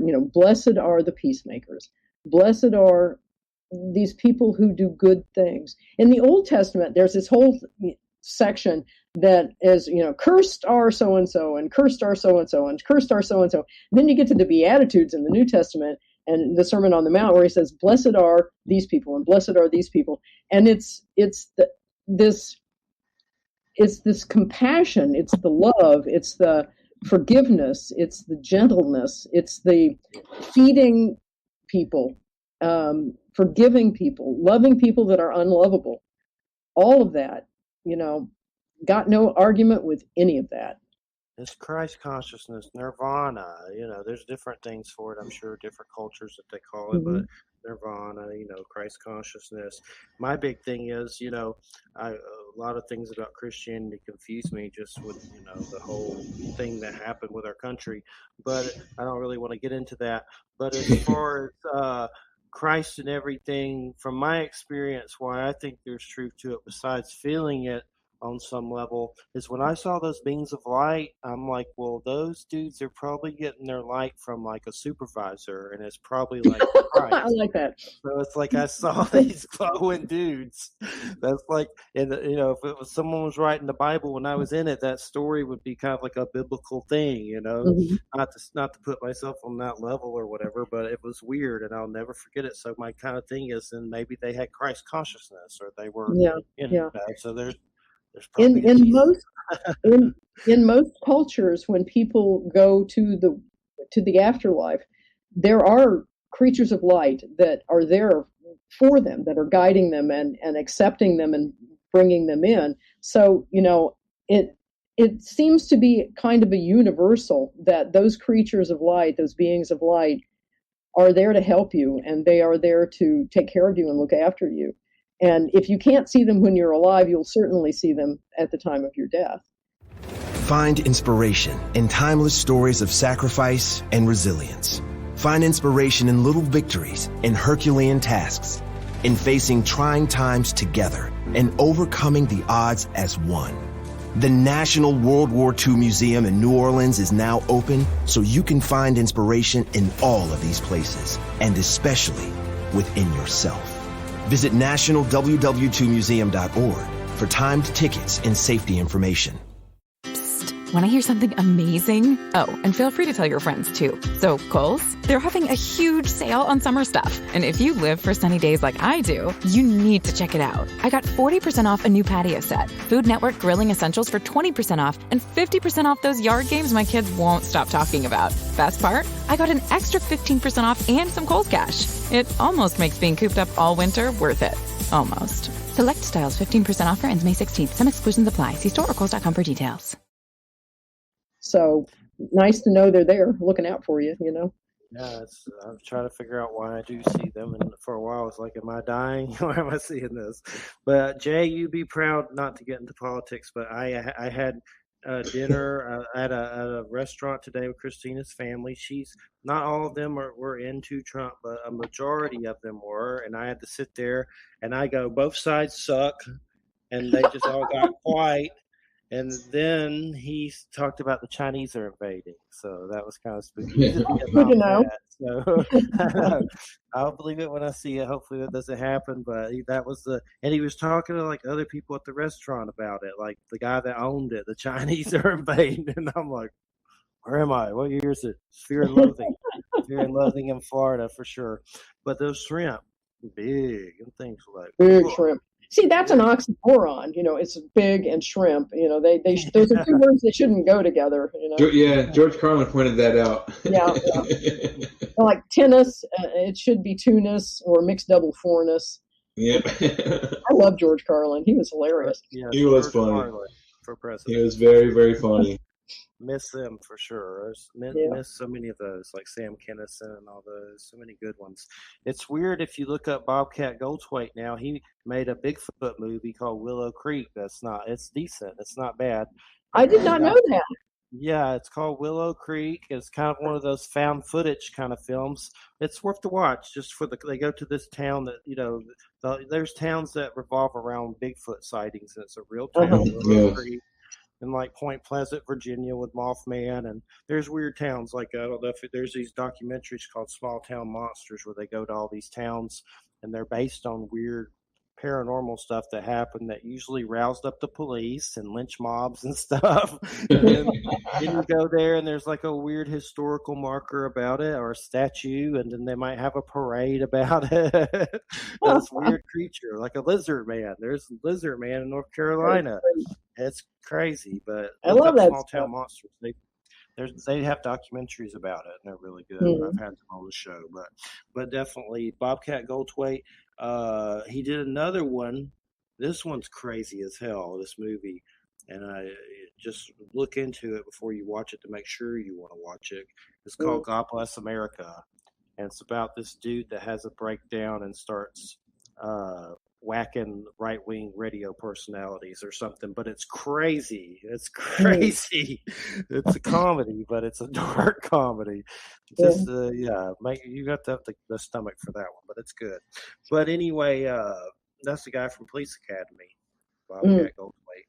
Yeah. But so, that's good to know about Christ. I mean, in Celtic, they do kind of get, St. Bridget and stuff, that's from Celtic, right? That's Right. Obviously she's St. Bridget. Right. There's a Christ situation for sure. So there is kind of a reverence for it, or they respect it or whatever in Celtic.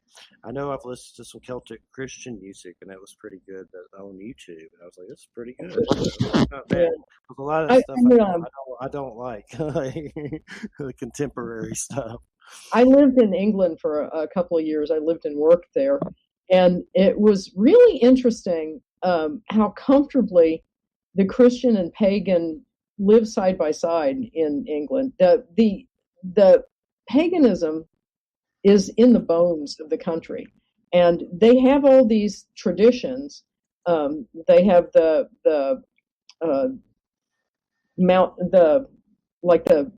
Uffington White Horse. They have the chalk characters in them that are ancient, and they have these rituals. They have the mummers and we were in Whitby, which is famous for the abbey where Bram Stoker was inspired to write Dracula. And we were in Whitby on May Day, and we saw all the mummers that were dancing, and it was extremely cool. But they are so pagan in their bones that even though it's a Christian country and everybody's Church of England and all that kind of stuff, they don't even see how pagan they are. It was really interesting. I got invited to their Guy Fawkes night, but it was also bonfire night, and it was sort of Halloween, but it was this big. It was so pagan, but it wasn't. It was kind of amazing, and I as a pagan going to my pagan homeland, sort of, it was a really interesting experience to just live it every day.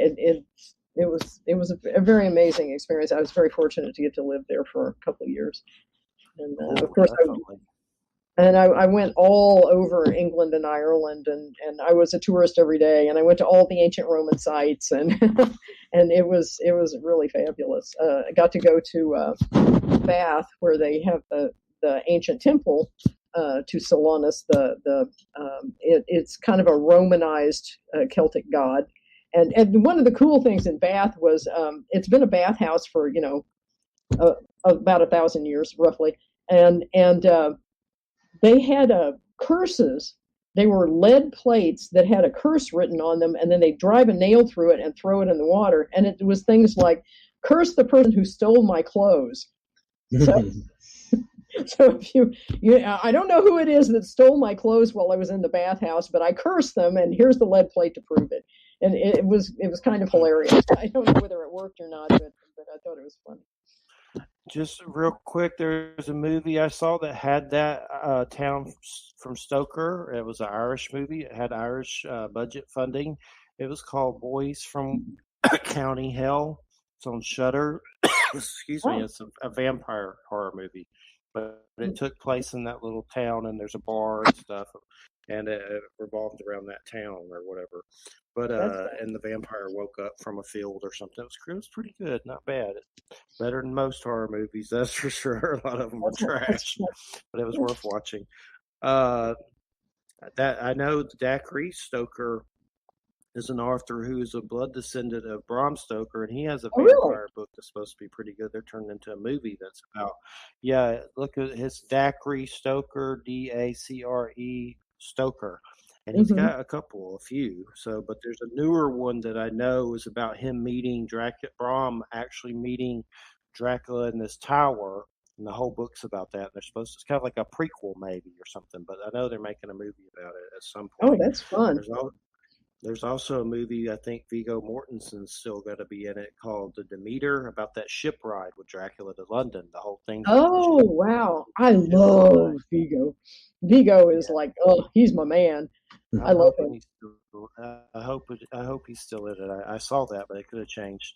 Yeah, I'll look it up real quick. I like him. He's a good actor. One of the things I've been doing recently is I've been working as an editor for a friend of mine, Dennis Young, who writes books, and he thought he was going to write a standalone book, and it's called Bloodlines, and it's about a girl who becomes a 16-year-old vampire during World War II. She's in England during the Blitz.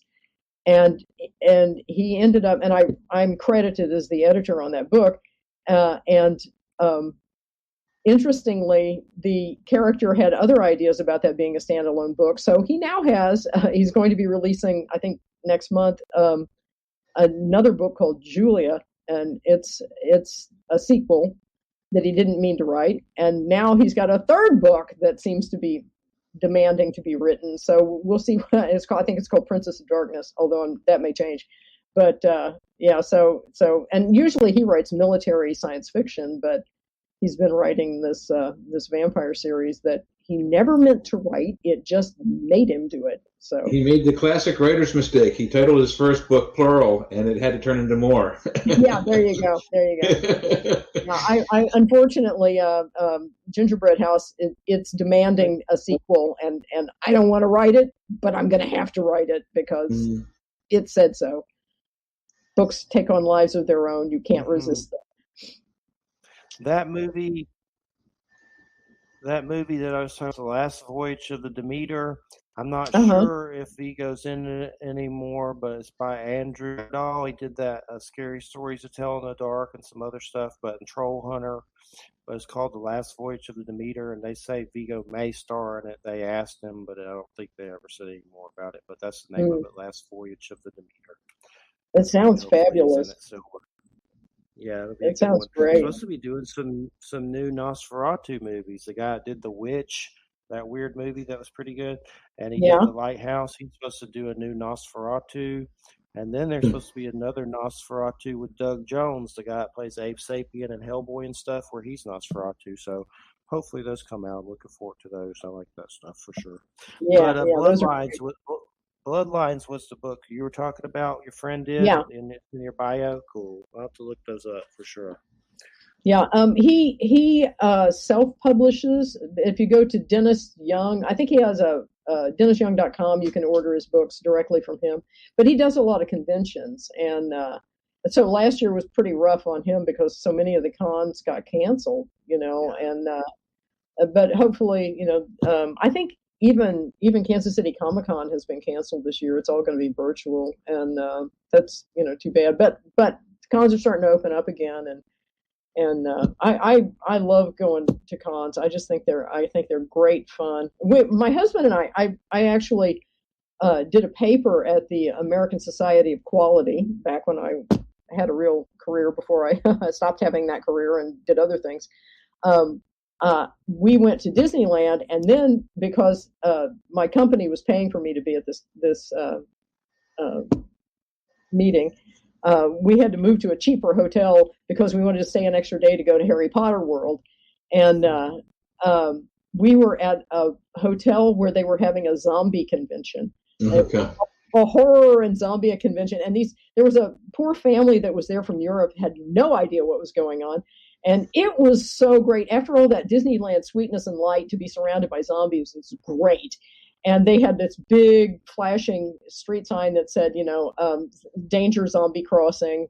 And they had taken over this entire bar down the street. And it was fabulous. It was so great. And all the people were in costume, and it was fabulous. And then we went to Harry Potter World the next day, and it was just great. We had a wonderful time.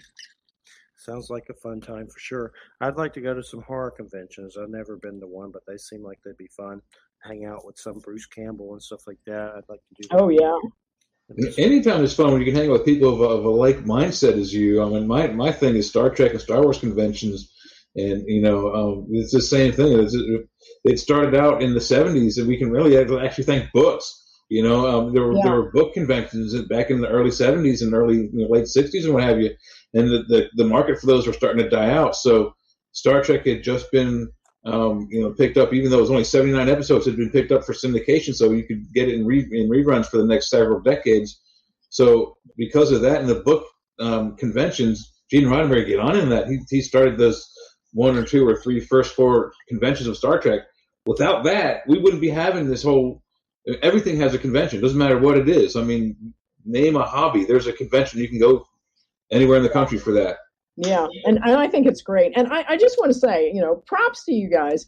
I have to say, when I found on Facebook, I found the Church of Mabus, I have to say, I felt like I had found my people because this is my tribe. You like all of these crazy, things that I love. I just think it's great. And so, yeah. So Yeah. did you ever sit back and go, what is the Mabus word? Did you ever reflect on that at all? Because that's a controversial word that no one really knows what it means, but everyone guesses what it means. That Nostradamus said. One day I was stoned and I was going to make a metal band named that. Then I saw some UFOs. I didn't do a metal band. It turned into a radio show. It was just like Bruce Campbell playing with the Necronomicon in a bad way, probably. But that was just me being controversial, like Alice Cooper or something, or Church of There you go. Mabus. It was off the cuff, but no one knows what that word really means. They can guess until their head blows off. They don't know. Nostradamus knew, but he never said it meant Antichrist. He never said that. John Hogue, this white dude, made a documentary. He said it, and then he banked on it. He's still banking on it. I say maybe us. You got to be careful of your sources. I try not to examine some things too closely. That's good. I don't know what the hell it means. No one really can guess. It was just me being shocking. I used to be a shock rock. Now I'm not so much anymore. I'm tired. But we got about, let's say, 9 minutes. Maybe we should start closing out a little bit. And then so Amazon is the best place to go for your books, right? Yeah, What's your name under there? Yeah, Marilyn J. Evans. I have a blog too if you want to go there. It's marilynjevans.com/blog. And I talk about gardening and writing mostly. I really don't talk much about Wicca. That's something that's I've been thinking about doing a blogs about witchcraft and religion and polytheism and all that kind of stuff, but I'm lazy and I'd rather be gardening and writing novels. So I don't even teach anymore, although I might be persuaded if I once had students after a Wicca 101 class that they wouldn't leave, and they ended up becoming a teaching coven because they wouldn't leave my living room. There were like 4 of them, and they wouldn't go home until I promised I'd teach them. So, I can be strong-armed, but but mostly I'm lazy and I don't want to, so there's that. Well, you're retired now, right? Is that what you said? Yep. So enjoy it. The earth is, who knows what's going to happen, all this crazy. So the best thing to do is enjoy it for sure. You did your time, so yeah. Slack away. Yeah. For sure. But you're still doing creative stuff, so that's good. You're doing this and raising consciousness. That's what this is about. And that helps. A lot of people probably hear pagan and pagan, but they have a reverence for Christ. So that's, so hopefully that helps someone out there who's like, oh, pagans. We had Stephen Flowers on, and he talked about Germanic runes, and that dude's been around for a long time. He was a good interview, and he helped save dogs and things like that. But he would read some of the stuff from the Eddas and Eddas, or I messed up words. Eddas. Yeah, Eddas, and he would do it in that like the actual like, like the accent. And it was good. It's on the site. You can everything up there is for free to listen to, but really, really good interview with him. Then we had Don Webb on. That was about vampire magic. That was weird, but good. He tied that into shamanism. I'm still figuring it out, but Don Webb's a trip for sure. But just about the energy storing and stuff like that. We got the Bram Stoker and stuff like that. So that was fun. So we've been doing some good ones. And we appreciate it so much. It's great to have you on the show. Thanks that you found some kindredness with us. That's good. Follow your weird and keep on marching and enjoy your retirement. And if you write anything, let me know. I'll share it for sure in the group or on my page or whatever for sure. All right. Thank you so much. It's been a real pleasure. It's been great. Thanks so much. And we appreciate it. And have a great weekend. You too. Yeah, thanks. Bye-bye. All right, everybody. You're listening to United Public Radio. And let's see here. Gosh, I always forget who my guests are coming up. And that's bad. It's my memory. But no, I know who it is now because I made the page. And I need to make Terry Avalos' page. And I forgot to do that. I made the other person's page. The next guest, wait, let me make sure it's the right date and everything. No, this guy's the 28th. Till James Glenn, stuntman, actor, and fight choreographer and novelist. And this dude's been in all kinds of stuff. Spencer for Hire, Oh wow. Guiding Light, published in Weird Tales. He put out a new book, A Weird Western, A Cowboy in Carpathia, that just won some Pulp Factory Award.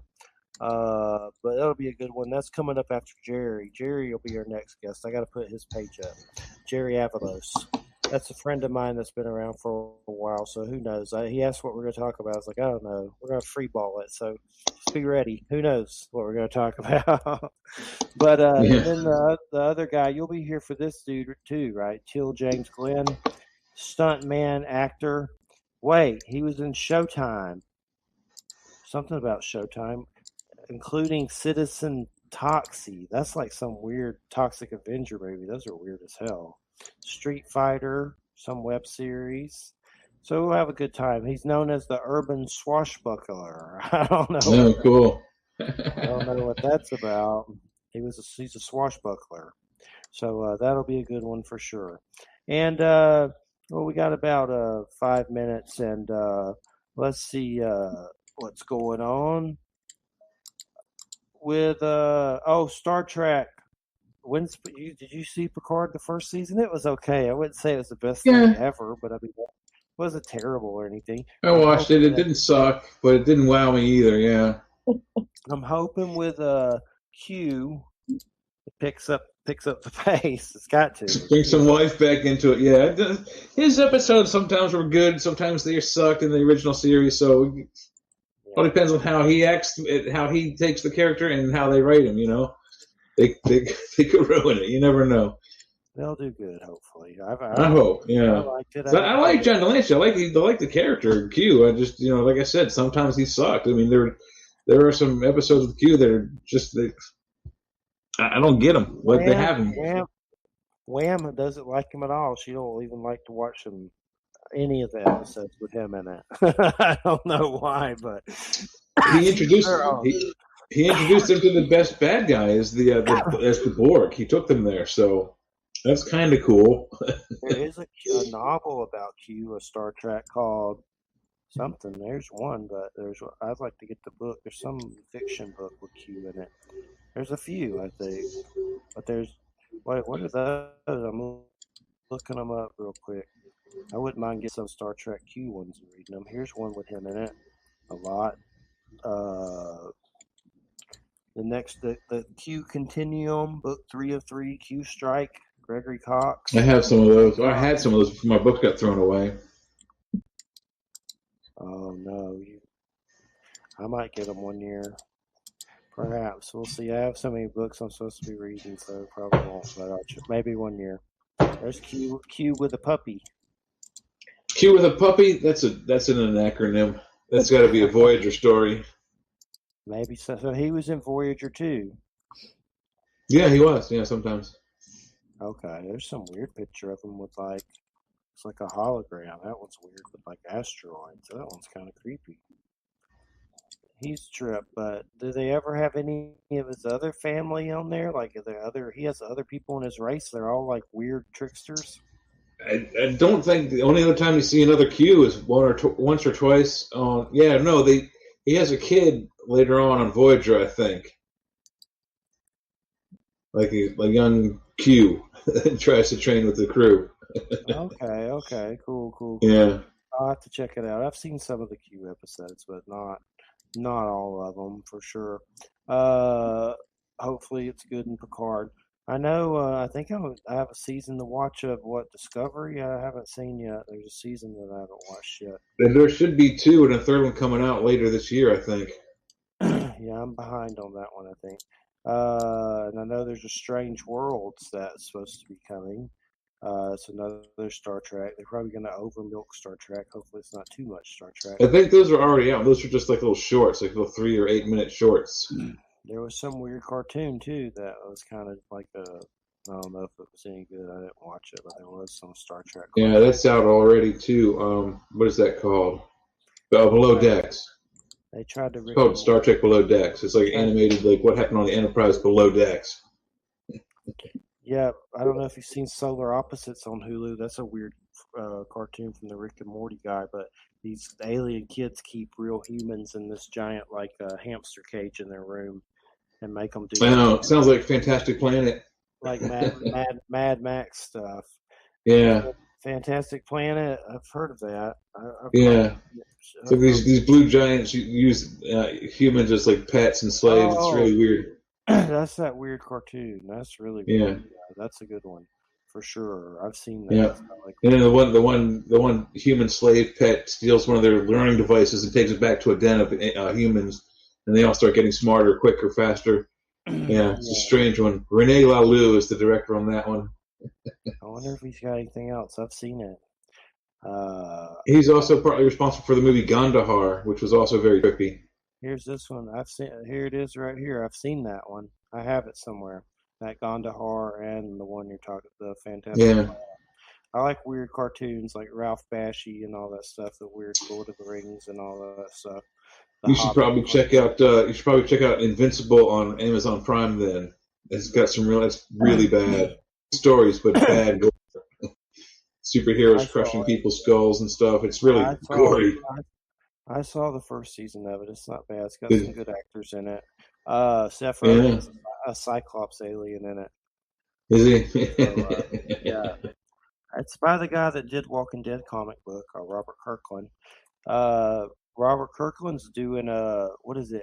Robert Zelaney, Amber, or something like that series that has Merlin and stuff. They're doing a show of that. Which, I have those books, so I never read them. It's like a giant one that's like 4 phone books of those stories I bought. I never got around to reading it, but I know Merlin and stuff's in it, so hopefully it's good. Yeah. But I'll check it out. I know Kirkman did a comic called Outcast that was really Brett Spiner was in it, and it came on Cinemax, so I think it got canceled. It was about these people getting possessed in this town.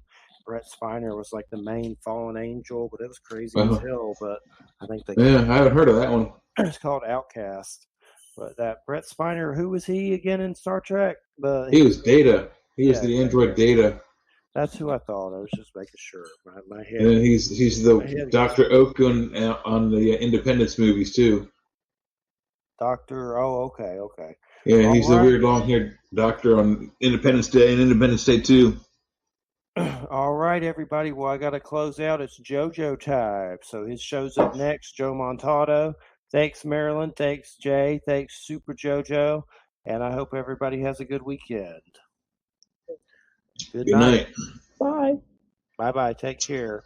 And I'm going to see if there's a meeting tomorrow. I'll be there. I know you're moving, Jay, but I'll tell you if anything.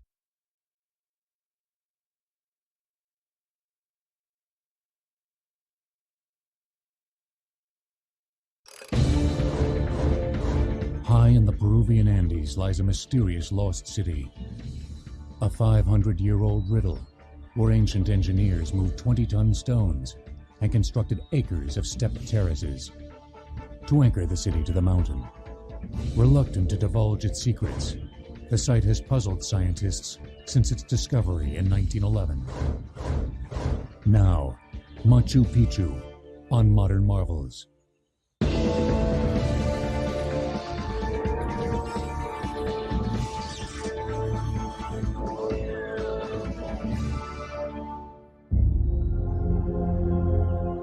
Perched on a ridge in the Peruvian Andes, 1,600.